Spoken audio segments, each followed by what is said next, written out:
ছাত্র জনতার অভ্যুত্থানে হতাহতদের স্মরণে আগামীকাল সারা দেশে শহীদ মার্চ কর্মসূচি পালন করবে বৈষম্য বিরোধী ছাত্র আন্দোলন। ঢাকা বিশ্ববিদ্যালয়ের ছাত্র শিক্ষক কেন্দ্রে আজ এই মার্চ কর্মসূচি ঘোষণা করেন আন্দোলন সমন্বয়করা।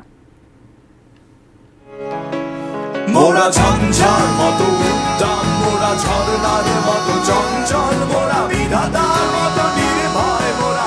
এই বিজয় পেতে ঝরাতে হয়েছে বুকের তাজা রক্ত। বিগত সরকারের সব অনাচার, অত্যাচার, দুরভিসন্ধি রুখে দেওয়া হয়েছিল কেবল তরুণ প্রাণের সাহসে ভর করে। অবশেষে চূড়ান্ত বিজয় আসে আগস্টের 5 তারিখ। সে ঘটনারও প্রায় 1 মাস হতে চলল। যারা কোটা সংস্কারের একটি আন্দোলনকে গণমানুষের সমর্থন আদায় করে অভ্যুত্থানে রূপ দিলেন, তারা জানালেন সামগ্রিক পরিস্থিতি, জানালেন নতুন রূপরেখা। 5 আগস্ট আমাদের ছাত্র জনতার যে অভ্যুত্থানটি সংগঠিত হয়েছিল, আন্দোলনের হতাহতদের রক্তের দাগ এখনো শুকায়নি।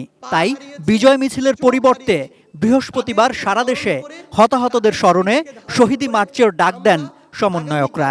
5 সেপ্টেম্বর আমাদের ছাত্র জনতার অভ্যুত্থানের 1 মাস পূর্তি উপলক্ষে আমরা একটি শহীদি মার্চ করতে চাই।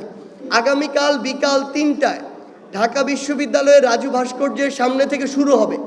নীলক্ষেত হয়ে নিউ মার্কেট, কলাবাগান, এরপরে ধানমন্ডি পার হয়ে মানিক মিয়া এভিনিউ হয়ে, অর্থাৎ সংসদ ভবনের সামনে দিয়ে ফার্মগেট, কাওরান বাজার, শাহবাগ, আবার রাজু ভাস্কর্য হয়ে আমাদের জাতীয় শহীদ মিনারে গিয়ে শেষ হবে।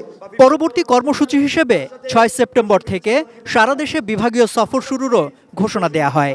জানানো হয়, গণমানুষের কথা শুনতে আলাদা টিমে বিভক্ত হয়ে সারা দেশে ছুটবে বৈষম্য বিরোধী ছাত্র আন্দোলন। আমি সারা দেশবাসীকে আহ্বান করছি, আপনারা পুলিশ সহ আইন শৃঙ্খলা বাহিনী এবং প্রশাসনকে সহযোগিতা করুন।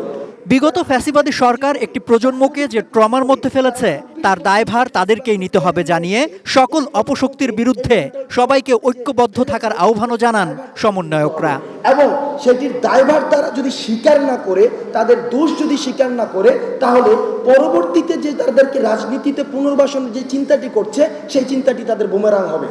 বৈষম্য বিরোধী ছাত্র আন্দোলনের সমন্বয়করা নতুন রাজনৈতিক দল গঠন করছে কিনা তা জানতে চাইলে স্পষ্ট কোনো উত্তর না দিয়ে সমন্বয়করা জানান, জনগণই মতামত দেবেন যে তারা নতুন কোনো রাজনৈতিক দল চান নাকি পুরনোদের ওপর পুরনো প্যাটার্নেই আবারও বিশ্বাস রাখতে চান। আপনারা জনগণের কাছে জানতে চান তারা এই ব্যানারের পরিবর্তন চায় কিনা। সম্রাট আনোয়ার, এটিএন নিউজ, ঢাকা।